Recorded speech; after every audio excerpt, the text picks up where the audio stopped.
नमस्कार, royal kitchen कट्टा या यूट्यूब चॅनेलवरती तुमचं मनापासून स्वागत आहे। आज आपण बनवणार आहोत पालकाचे भजी। हे भजी एकदम क्रिस्पी आणि कुरकुरीत बनतात आणि महत्त्वाचं म्हणजे कमी साहित्यात आणि झटपट बनतात। चला तर मग रेसिपीला सुरुवात करूया। मी यासाठी इथं एक जुडी पालक घेतलेली आहे। आता ही पालक मी चांगली स्वच्छ धुवून घेतलेली आहे। तुम्ही इथं बघू शकता मी 2 पाण्याने चांगली स्वच्छ धुवून घेतलेले आहे। आता आपण याला कट करून घेऊ। आपल्याला ह्याचे देठ घ्यायचे नाहीत, फक्त याची पानं घ्यायची आहेत। इथं तुम्हाला जास्त बारीकही नाही चिरून घ्यायचा पालक आणि जास्त मोठाही नाही ठेवायचा। या पद्धतीमध्ये तुम्हाला चिरून घ्यायचा आहे।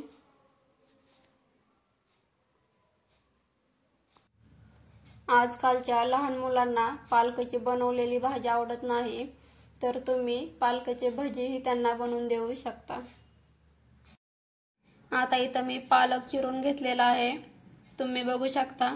आता यामध्ये 1 वाटी बेसन पीठ घालून घेणार आहे।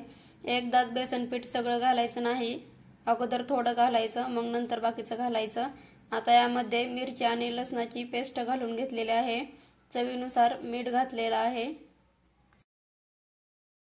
अर्धा चमचा ओवा घेतलेला आहे। ओवा हा आपल्याला बारीक वगैरे करून घ्यायचा नाही, हाताने चोळून घ्यायचा आहे। आपल्याला एवढं साहित्य यामध्ये घालायचं आहे। आता आपण हे चांगलं मिक्स करून घेणार आहोत।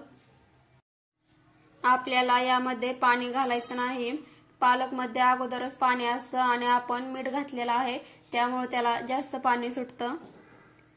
जर बेसन कमी वाटलं तर आपण इथं आणखीन बेसन ऍड करायचं आहे। आता हे आपल्याला चांगलं मिक्स करून घ्यायचं आहे। आणखीन एक महत्त्वाची गोष्ट म्हणजे जर तुम्ही माझ्या चॅनलवरती नवीन असाल तर माझ्या चॅनलला लाईक, शेअर आणि सबस्क्राइब करायला विसरू नका। आपल्याला बाहेर गाड्यांवरती जे भजी भेटतात ना, एकदम तसेच कुरकुरीत आणि क्रिस्पी भजी आपले बनवून तयार होतात। तुम्ही इथं बघू शकता भजी बनवण्यासाठी आपलं हे पीठ तयार झालेलं आहे। आता आपण भजी बनवायला घेऊया। यासाठी इथं मी तेल गरम करून घेतलेलं आहे। तेल हे आपलं चांगलं कडकडीत गरम असलेलं पाहिजे। आता आपण भजी सोडून घेऊया।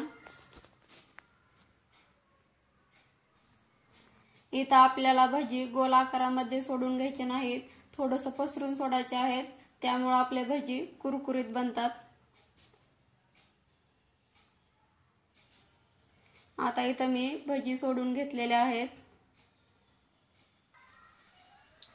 आता मीडियम फ्लेमवरती आपण हे फ्राय करून घेणार आहोत।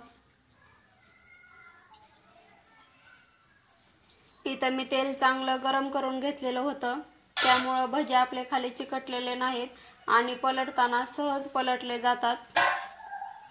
आता आपली भजी तळून झालेली आहेत। आपण याला एका प्लेटमध्ये काढून घेणार आहोत। तुम्ही आता आवाज ऐकू शकता।